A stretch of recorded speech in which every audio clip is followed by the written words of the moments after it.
It was written by a former sex worker. Her name is Charlotte Shane. She's retired now. But she talks about what prostitution taught her about men and the differences she learned between doing online sex work, i.e. like, camera stuff that get men off, versus actual in-person prostitution. And it's interesting because most people would think doing work online is safer and a lot better for you psychologically, but she says no. She says that meeting with a person and, having sex that way was a lot better for her psychologically. And that's because the, internet gives people the option of anonymity. And when people remain anonymous, they're able to be more abusive. Yeah, that's really interesting. First of all, Alternet does about 20 stories on prostitution per day. They do. Okay? But they're fascinating. They're intellectual stories about the field, who's going in it, why, etc. That's why we like it so much. Now, on this issue, I'm a little amazed by that because I get it, right? She's 100% right about the anonymity, and I'm sure guys who, if you can't see their face, will say the most disgusting, absurd, hideous things you've ever heard. They're guys, right? Right. But at the same time, all you're doing is hearing it. He can't reach out and touch you. That can't be worse. I'm amazed by that. Like, for somebody to be a sex worker, I think, I respect that choice. I'll put it that way. But I certainly wouldn't want anyone I know to do it. And I'm just keeping it real.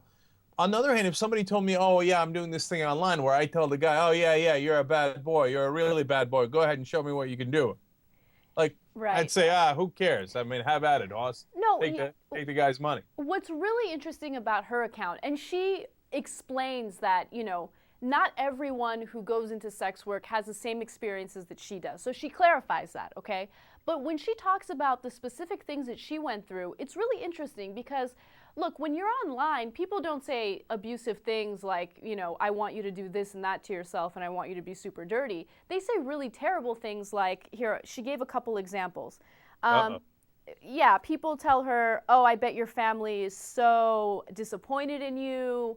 I bet you're diseased, you fat whore, things like that, things that are super abusive. And after a while, even if you ignore them, they start to really kick in and they start to give you issues, okay? So that type of abuse really got to her.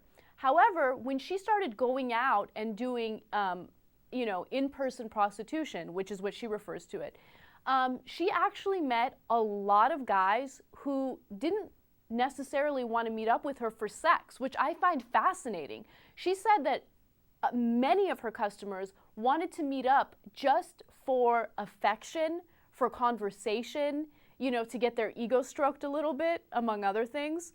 So, no, but she claims that prostitution taught her that a lot of men out there are not just looking for sex. They're looking for more than that. They're looking for some sort of connection because maybe they're in a marriage where they're not getting that connection, where they can't have those conversations. She says that a lot of the men that she was with would even show pictures of their families, okay? Yeah. And talk about their families. I've now read a lot of stories where that's the case. And, I used to be more judgmental about this. Like, I never understood that. I was like, why do you want to, like, cuddle with a prostitute? Isn't the whole point sex? Like, but, now I realize the most obvious thing in the world is that a lot of guys are really lonely, and that's why they're doing this a lot of times. They might be inside of a marriage and really lonely. Now, that might be the wrong thing. It might be their fault. I'm not trying to judge on that. I'm just saying that they're really looking for companionship in a lot of cases. Right. And I didn't even know what this GFE was, and then I found out. So that's a code for girlfriend experience. And apparently a lot of guys look for that. They want it to be like its girlfriend because they don't have that. Yeah. And yeah, you're absolutely right. In fact, a lot of these men actually wouldn't have sex with her at all, but they would dedicate their time spent with her to making her happy. For instance, she says that a lot of the men, not only did they want the conversations and the girlfriend experience, they wanted to give her lavish gifts just because it made her happy. They liked the idea that they had a woman that they could be vulnerable with without being judged, without having their masculinity judged. And look, just to be clear, this is, the experiences of one former sex worker. I'm not saying that this is a phenomenon that's happening with all men. This is just what she experienced, and I found it fascinating.